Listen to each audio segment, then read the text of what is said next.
Come on. Let's go. You can do it. Come on. Damn it! I lost again. This is what happens when you don't play video games for a long time. What a shame. Oh, hi there, YouTube gang. Long time no see.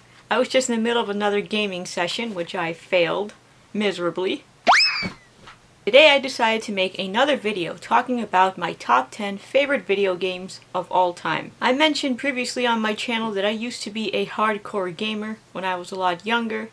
I used to come home after school and play endless hours on my console. Nowadays, I'm all grown up and I don't have time to play as much as I used to. As a result, I've lost some interest. Every now and then, if I see a new game that's exciting, then I will take the time to play it. But other than that, I rarely play video games as an adult. The list I've made of my favorite games is a combination of games I played as a kid and as an adult. Let me tell you, it was not easy to condense this list to only 10. I also have some honorable mentions in the description box below. And now the moment of truth has begun. Here are my top 10 favorite video games of all time. Among Us is a game that I grew to like as I played it more with my friends, and it came out in 2018 and it really blew up in 2020, and it was really popular amongst Twitch streamers, and even famous celebrities started playing it, so it was really popular last year. That even won an award for Best Mobile Game of 2020. One of the reasons why I really liked Among Us is because it's a multiplayer game, so you can play with as many people as you'd like. So it's actually a social deduction game that's similar to games like Werewolf, and it's also inspired by John Carpenter's The Thing.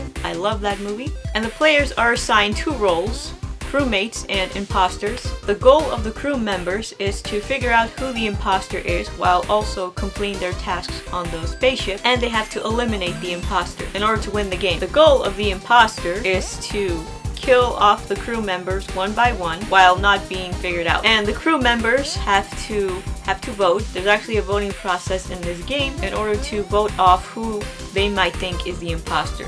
I think it's more challenging to play as the imposter because you have to be extra sneaky and extra careful, and you don't want to, blow your cover. And what you can do as the imposter is you can sabotage and you can kill as many crew members as you like without anybody finding out. The crew members, on the other hand, have to do all these tasks, which I think are kind of funny. They do occupy your time as you're trying to figure out who the imposter is, because I think that's the most thrilling part of the game, is trying to figure out who the imposter is. When the crew members start dying one by one, you start to get a little scared. And it gets really chaotic whenever they do the voting process and they eliminate someone who is presumably the imposter and turns out to be another crew member. So that's what makes this game even more confusing. So it's very much fun. It's on mobile platforms and it's also on PC. Since this game is really popular, and it still is very popular to this day, they're actually putting it on the Xbox and other platforms like the Nintendo Switch. I love all the Dance Central games, and the developer of Dance Central is Harmonic Studios, who also did Rock Band and Guitar Hero. This is a music rhythm game. You do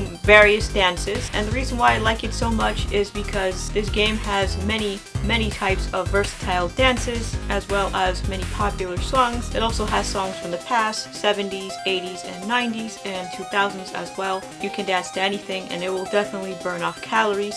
Especially if you're into fitness, this is a perfect game for you to get into shape, and you will never get bored because the dances are very much fun. This game goes out to all the Harry Potter fans out there. If you guys remember Harry Potter Quidditch World Cup from 2003, this was one of my favorite games when I was a kid, and Quidditch is the Muggle equivalent of soccer. The reason why this game is so good is because there's like a variety of teams that you can play. Not just in Hogwarts, you can play as Gryffindor, Ravenclaw, Slytherin, and Hufflepuff, but also if you go on to the World Cup thing, there are a variety of countries that you can play. You can play as the US, you can play as Japan, the Nordic team, Australia, England, Spain. I mean, there are so many teams that you can play, and they all have their special moves.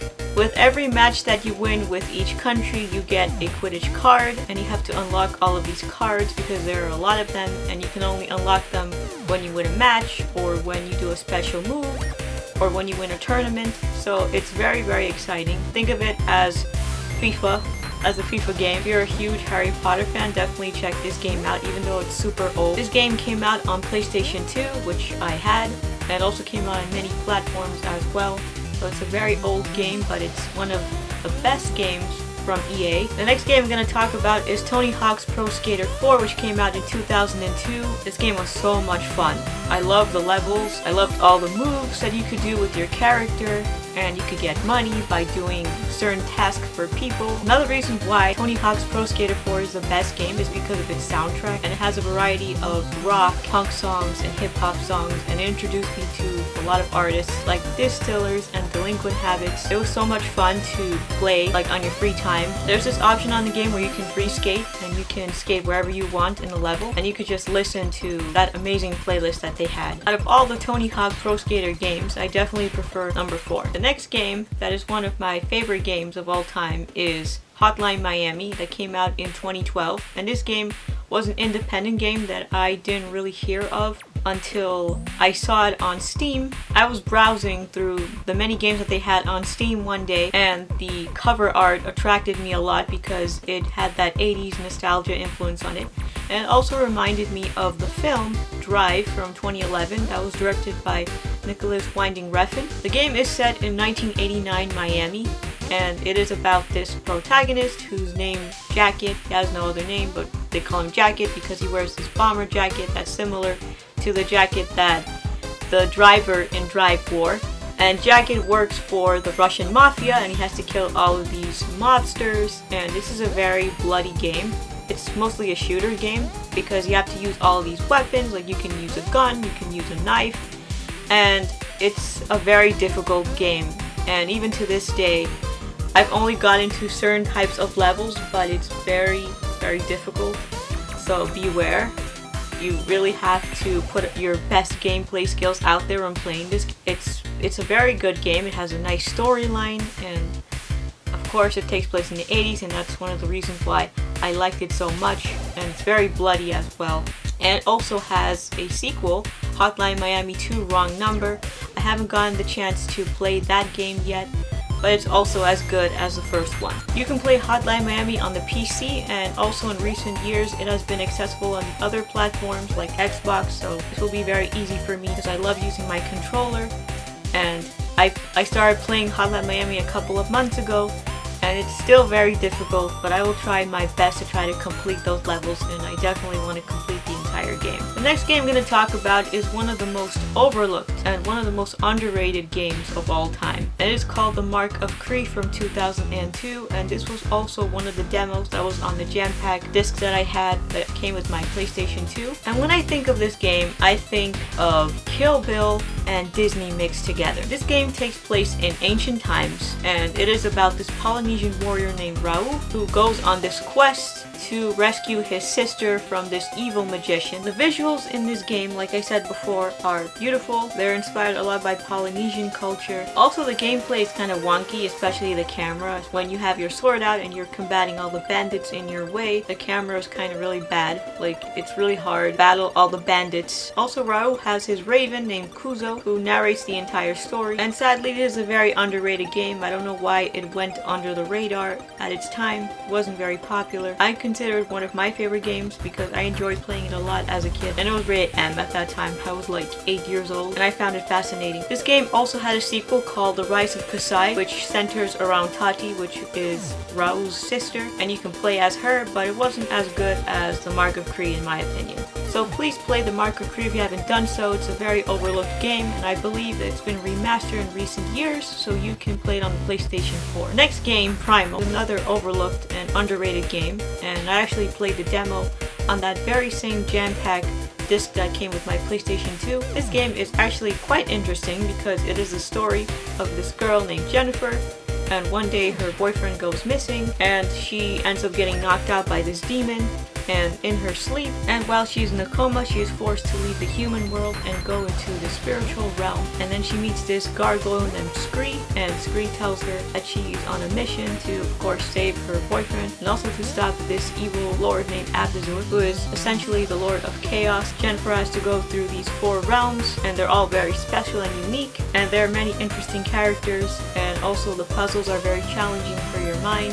And you can also play as Kri as well, since he helps Jen out. And with each level that you go through, you obtain a demonic form, and you can defeat all the demons that are there, and they get tougher and tougher as you level up. It's a very unique game. The storyline is very good, so if you're into fantasy horror games, please check this game out. The next game is another one of my favorites, and it came out in 2007, and it was developed by Square Enix, who also did the Kingdom Hearts game, and by Jupiter. And it came out on the Nintendo DS. I never owned a Nintendo DS, but I heard of this game on YouTube because I saw many walkthroughs of people playing it, and I was interested because Tetsuya Nomura, who's also part of Kingdom Hearts, was also part of this game, so that's why I got hooked on this game. And this game takes place in modern day Shibuya, in the shopping district of Shibuya in Tokyo, and it is about this misanthropic guy named Neku, and one day he dies and he ends up entering this game called the Reaper's game. It takes place in the afterlife, and he enters the Reaper's game with this player pin, and while in the afterlife, Neku meets many characters, like he meets this girl named Shiki, and he meets this guy named B, who also has a sister named Rhyme, and Neku also meets his partner in crime,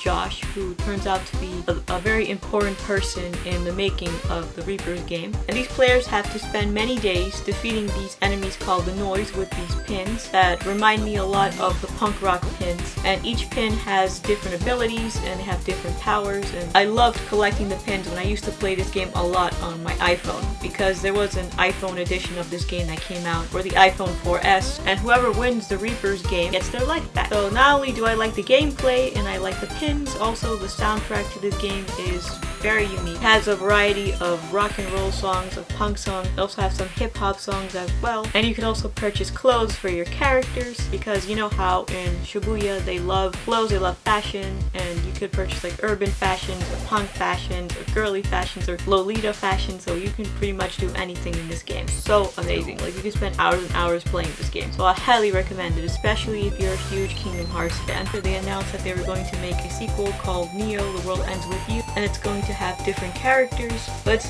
practically the same game, the Reaper's game. The next game is also a classic game that I used to play a lot as a kid, and it is SpongeBob Battle for Bikini Bottom. Battle for Bikini Bottom is one of the best SpongeBob games in SpongeBob game history. It really is, and it was developed by Heavy Iron Studios, which no longer exists. I believe they went bankrupt, and I think recently THQ Nordic remastered this game. It's called SpongeBob Battle for Bikini Bottom Rehydrated, and it is available on the PC and on other platforms.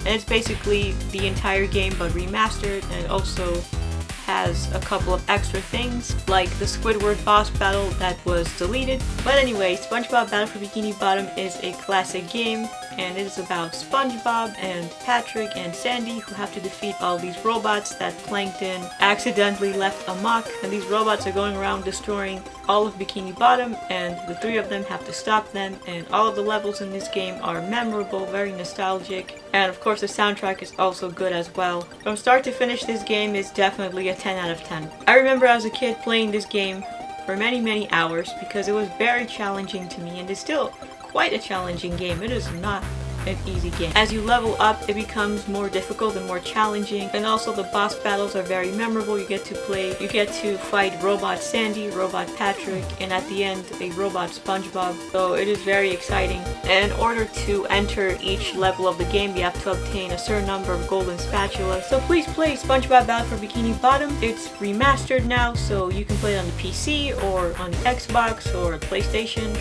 Get ready to rumble, guys, because this is my #1 favorite game of all time. Did you guys figure it out? No? It's Kingdom Hearts. Kingdom Hearts is one of the very first games that I ever played as a kid, and this is one of the reasons why I got hooked on video games in the first place. When I got my first PlayStation 2, this was one of the first games that I ever played as a kid, and I would spend endless hours playing this game, but I never got to all the levels. I never got to actually completing the game as a kid because I was stuck on the levels because it was challenging. This game was very difficult. Oh my god. It doesn't matter if you chose standard or intermediate or expert. And one of the reasons why I love Kingdom Hearts is because it is a healthy blend of Disney characters and Final Fantasy characters, and also the original characters Sora, Riku, and Kairi. And Kingdom Hearts is notorious, the entire Kingdom Hearts series is notorious for being very confusing because there are so many games scattered. I mean, this game had Kingdom Hearts 2, Kingdom Hearts 3, Birth by Sleep, which takes place 10 years prior to the first game, and there's also Chain of Memories, which is also another storyline. And we also have those side games like Dream Drop Distance, so this entire franchise is just scattered all over the place. This game is about this teen named Sora who lives on Destiny Islands with his best friends Riku and Kairi, and then one day this horrible evil force called the Heartless comes in and destroys Destiny Islands, which forces them to grow apart. And then Sora ends up on Traverse Town where he meets Donald and Goofy, and they tell him that he is the Keyblade Master and that he is the chosen one, and he has to go and defeat all these Heartless in order to open the door to light. And that's basically what this entire game is about. And then it extends later on in the second and third game, which I got a chance to play 2 years ago. I don't know if you guys saw my walkthrough on this channel, and that game really sucked because that was too easy. The storyline is very memorable as well as the soundtrack, and from start to finish this game is really amazing, especially the boss battles that you have with all the Disney characters. The Heartless monsters that you defeat in the entire game, they're very unique as well. So this is a very good game. If you're a huge fan of Disney and Final Fantasy characters, then this is the game for you because you will spend endless hours playing this. Kingdom Hearts is one of the most successful video game franchises and it still has a very popular following, even though Kingdom Hearts 3 was the last game. And I don't think it really is the last game, it's probably one of the last games that has Disney involved in it, because they are saying that they're going to make another Kingdom Hearts 4 in a couple of years, who knows, but it'll definitely not have Disney in it. So it'll be a little bit more mature. So please check it out because it's one of my favorites. That's all I have for you guys today. Please comment down below and tell me what your favorite games are. And if you haven't done so already, please check out one of my very good friends, NoFoskin, on Twitch. He streams live every week, Monday through Wednesday, 9 p.m. Eastern Time. Please check him out. He's a really cool dude and really funny. He raps, he sings, he dances. He will not fail to entertain you. He mostly plays Call of Duty, NBA 2K, Hitman, The Last of Us 2, Mafia, and other shooting games. So if you're interested, I will leave the links to socials in the description box below. Thank you very much for watching, guys, and I hope you have a wonderful Easter. Bye.